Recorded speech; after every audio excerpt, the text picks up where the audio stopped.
খালি খাইবেন আর খাইবেন আর মজা পাইবেন আর পাইবেন। এই যে বাবুর্চি আমরা তিনজন, এই মিস্টার সাগর আলী, এই হলো জুয়েল ভাই, আর এই হলো আজাদ ভাই।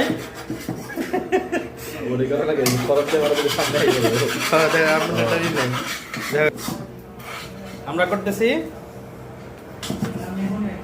দেখেন কত সুন্দর হয়েছে, শিশার সত্যি অসাধারণ, আরো অসাধারণ, অসাধারণ অসাধারণ অসাধারণ।